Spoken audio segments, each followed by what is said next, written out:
Notre invité est un taulier du Stade de Reims. Ils doivent kiffer. Milieu de terrain défensif, il achève une grande saison sur un plan personnel et collectif également. Marshall Monetti est avec nous. Salut Marshall.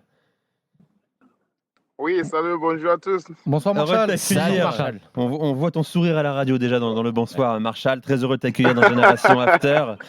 Bravo d'abord pour ta saison. Hein. C'est, je dirais, la plus complète depuis ton arrivée à Reims en 2019. 34 matchs en Ligue 1, 7 buts, milieu de terrain défensif, 4 passes décisives pour toi.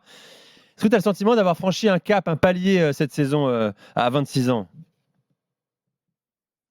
Ouais, je pense, depuis que j'arrive ici, j'ai grandi un peu pour travailler plus avec les entraîneurs que j'ai été eu ici. Et ça se voit cette saison aussi avec Will. Je pense qu'on a travaillé tous ensemble avec l'autre joueur pour faire une belle saison. On a resté encore avec 2 matchs pour bien finir dans la top 10, mais on est très content. On a maintenu pour rester encore en Ligue 1 pour cette saison. C'était notre ambition pour maintenir. Dans quel domaine tu penses avoir, toi, personnellement, le plus progressé sur le terrain? Je pense pas tout, même défensivement, attaquingement. Aussi là, j'aide aussi l'équipe pour marquer un peu plus de buts. C'est ça aussi une chose qu'on aimerait, plus avec Will. Parce que les saisons passées, j'ai marqué 5 buts, là, j'ai marqué 7. Ça se voit aussi, j'ai joué Des buts beaucoup de importants en plus, hein. positions. Même si oui, les buts importants, même les tacles aussi importants, ça se voit pas tout. Ouais, mais Jonathan. autant l'année dernière, Marshall, on t'avait vu même parfois être aligné en défense centrale. Là, j'ai l'impression que cette saison, il y a eu un long moment, une longue période où quasiment tu jouais presque milieu offensif. Ouais, je pense parce qu'il y avait Agbadou et Younis, ils jouaient beaucoup de matchs. Avant l'année dernière, il y avait des blessures, il y avait des suspensions. C'est pour ça aussi, je Ça pense jouait à que je 3 l'année jouais un peu dernière. plus défenseur central. Ouais. C'est quoi ton poste, le poste où tu préfères évoluer du coup, maintenant? Plus milieu défensif, vraiment numéro maintenant, 6, un peu plus haut? Les deux. Les deux. Les deux, ça dépend aussi quand je joue avec Azoma Tuziwa, c'est un peu mieux pour jouer box-to-box parce que lui, il joue bien devant les défenseurs pour protéger bien les défenseurs. Ok. Et moi aussi pour aider l'attaque parce que je joue un peu box-to-box. C'est vrai qu'avec Matuziwa, moi j'ai eu la chance de vous voir au stade, il y a vraiment une paire très très complémentaire et quand tu joues avec lui, tu as plus de liberté sur le terrain et ça te permet de pouvoir te projeter en box-to-box alors que d'habitude, ou notamment sur l'année passée, c'était différent. Oui, parce qu'avec Azo, c'est pas juste mon coéquipier, c'est mon ami. Quand vous êtes bien sur le terrain, ça aide aussi sur le terrain parce qu'on discute beaucoup, on regarde les vidéos, on parle. Et aussi, lui, son profil, c'est pour rester devant les défenseurs, pour garder aussi les ballons, pour récupérer les ballons. Pour Première moi aussi, relance. c'est aussi pour jouer les box-to-box. Ouais, ça ressemble à notre deux.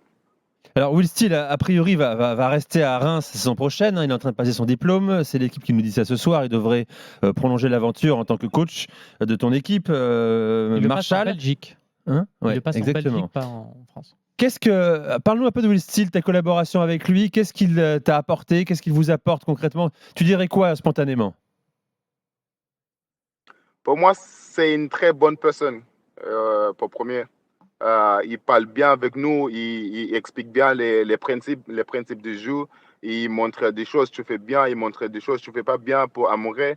Pour moi, ça aide tous les joueurs. Si tu as un entraîneur, il est comme un ami, il parle avec toi bien, il t'explique des choses bien. Parce qu'il y a les joueurs, ils ne parlent pas français, il y a les joueurs, ils parlent anglais. C'est comme Ito, c'est un japonais, il parle un peu anglais. Ça aide aussi les joueurs comme lui pour être à la maison pour jouer bien, pour jouer son style. C'est pour ça aussi avec Will Steele, on a amouré beaucoup parce qu'il aide aussi tous les joueurs.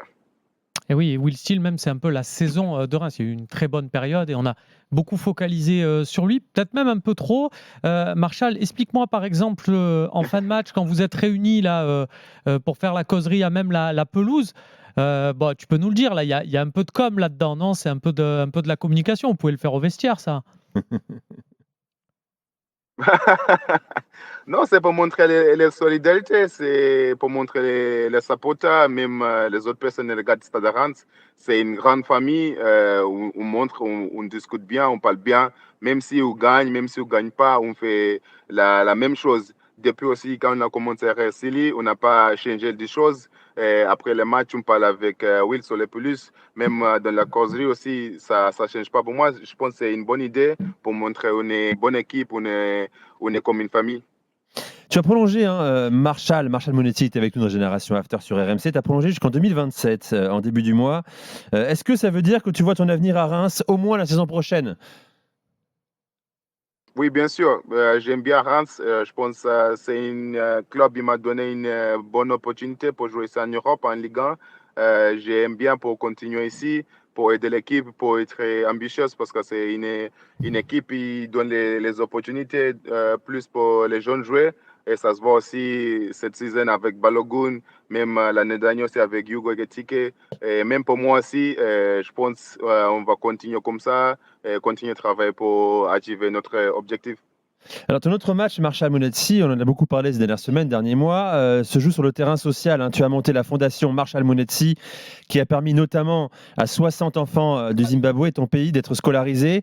Tu veux aussi construire des logements pour ceux qui sont victimes d'abus. Tu reverses une partie de ton salaire, hein, entre 5 et 10% à la fondation. Comment est née cette envie? Pourquoi tu veux donner autant, justement? Comment tu l'expliques?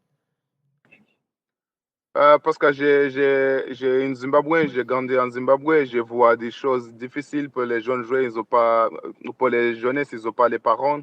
Et c'est aussi compliqué pour eux pour prendre l'éducation parce que c'est pas un gratuit, tu dois payer pour prendre l'éducation. Si tu n'as pas une éducation dans la vie, c'est compliqué. Même si tu joues le sport, même si tu fais quelque chose sur le côté. C'est pour ça aussi, j'ai dit quand j'ai des jeunes, quand j'arrive à ce niveau-là, je peux faire des choses pour aider les autres personnes parce que si on fait ça, on donne les opportunités à les jeunes. Ils réveillent peut-être pour être comme moi, peut-être pour être comme un docteur, un professeur, Ouais. peut-être des choses différentes. Mais ça commence avec l'éducation. Si on donne les bonnes éducations, là, ça permet les jeunes pour pas être, utiliser les drogues ou peut-être l'autre chose, c'est pas bien. C'est les premières choses pour mon foundation pour continuer à aider les jeunes dans la vie. Tu te bats aussi pour la condition des jeunes filles au Zimbabwe, hein. Ta famille a vécu un drame, Marshall, également. Tu as perdu ta cousine alors qu'elle avait que 8 ans. C'est bien ça, hein? Ouais. Elle avait 8 ans, ta cousine. Forcément, c'est un drame que tu as voulu évoquer, bien sûr. Tu as eu quelle enfance, toi, au Zimbabwe? Pardon, j'ai pas compris. Tu as eu quelle enfance au Zimbabwe? Ça, j'ai pas bien compris, mon frère. Comment tu as grandi au Zimbabwe, justement? Quelle était ta condition, toi, au Zimbabwe?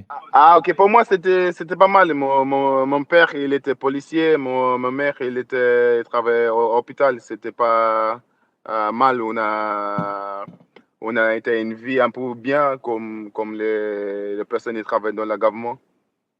Est-ce que tu en parles avec tes coéquipiers aujourd'hui à Reims ou même des joueurs de foot professionnels en Europe, en France? Est-ce que tu les sensibilises? Est-ce que tu les sens concernés justement par ces problématiques-là? Non, je pense ici en France, c'est différent parce que ici, dans les écoles, c'est gratuit. Il y a beaucoup de choses gratuites. Et les gouvernements y aident aussi pour beaucoup de choses. Pour nous, je pense que je parle aussi beaucoup avec les joueurs. Ils ont formé en Afrique, ils ont grandi en Afrique. Oui, on est tous pareils. Il y a le même problème à chaque pays en Afrique. Et ils ont parlé aussi la même chose. Ils ont dit si ça passe bien pour eux, ils ont commencé peut-être pour aider aussi. Et les jeunes au pays, peut-être pas comme moi dans la foundation pour les écoles, mais aussi avec l'autre chose. Et il y a des joueurs aussi, ils vont aider aussi peut-être avec les vêtements, peut-être avec l'argent aussi, comme les clubs ils ont fait. Comme Predrag Rajkovic, un ancien gardien de Reims, qui t'a proposé notamment d'envoyer du matériel.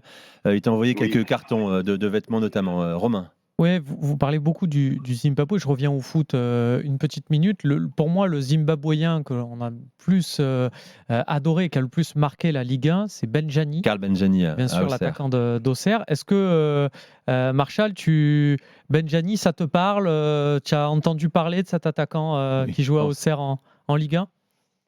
Oui, c'était mon dernier entraîneur en équipe nationale.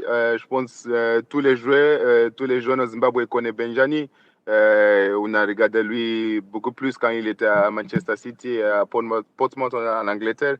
C'est les joueurs aussi exemple pour nous parce qu'il a fait de bonnes choses aussi au Zimbabwe, même aussi avec son carrière. C'est pour ça pour nous, on va continuer aussi faire de bonnes choses pour montrer lui aussi tout ce qu'il a fait ici et c'est pas pour rien.